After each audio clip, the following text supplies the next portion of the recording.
They told you love conquers all. That kindness is strength. That vulnerability is noble.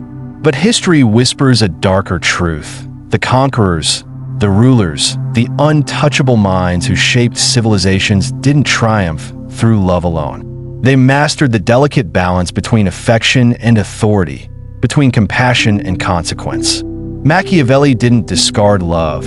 He decoded its dangerous paradox. The greatest threat to your power often comes wrapped in the sweetest embrace. The modern world sells a seductive lie, that pure love exists beyond power's reach.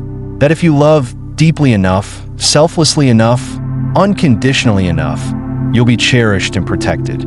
But examine any fallen empire, any broken leader, any shattered heart, and you'll find the same fatal miscalculation. They believed love operated outside nature's ruthless laws.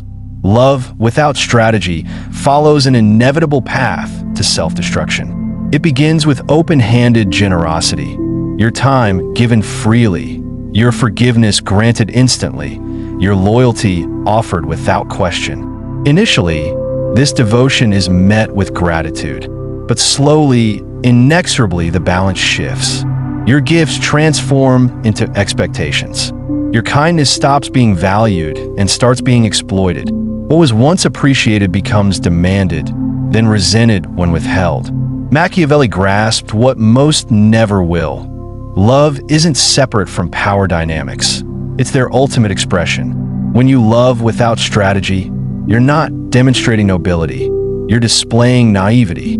You're handing someone the blade of your own destruction while praying they won't use it. But human nature doesn't operate on hope. People don't treasure what costs them nothing. They don't respect what never asserts itself. They don't fear losing what clings desperately to them. This explains why ancient texts treat love and war as kindred arts. Why Sun Tzu's strategic principles apply as powerfully to relationships as to battlefields. Why history's most formidable rulers, from Cleopatra to Napoleon, mastered the art of conditional affection. They understood what you must now recognize. Uncontrolled love is self-sabotage masquerading as virtue. The uncomfortable reality? Love only remains safe when balanced by healthy fear. Not fear of violence, but fear of loss. Fear of consequence. Fear that taking you for granted might actually cost them something precious. This was Machiavelli's profound insight when he declared it safer to be feared than loved. He wasn't advocating cruelty. He was teaching self-preservation. He recognized that whoever controls the terms of affection controls the relationship's destiny. Examine your own life with ruthless honesty. Those who respect you least are typically those most certain of your loyalty. Those who take you for granted are those who've never faced real consequences for doing so. The relationships that drain you are those where you've surrendered all leverage.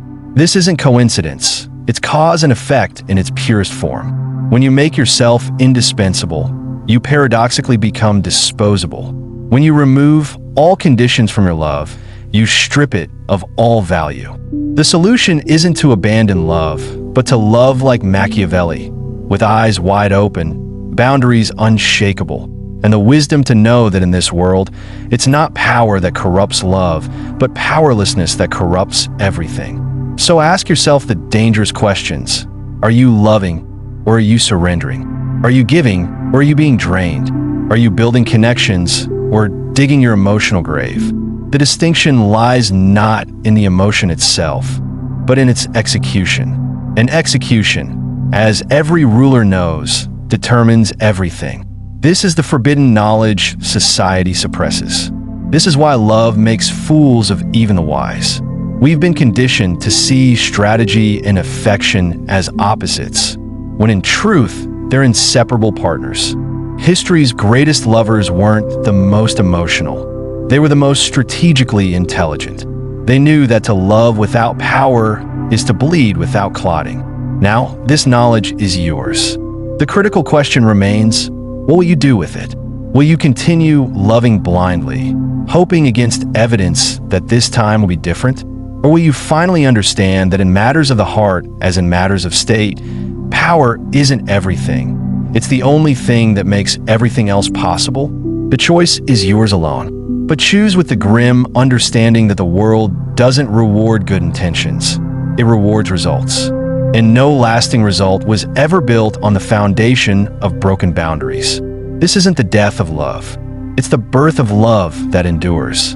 The wise ruler loves as the ocean loves the shore, with undeniable force, with inescapable presence, and with the quiet understanding that boundaries, not boundless surrender, create anything worth preserving.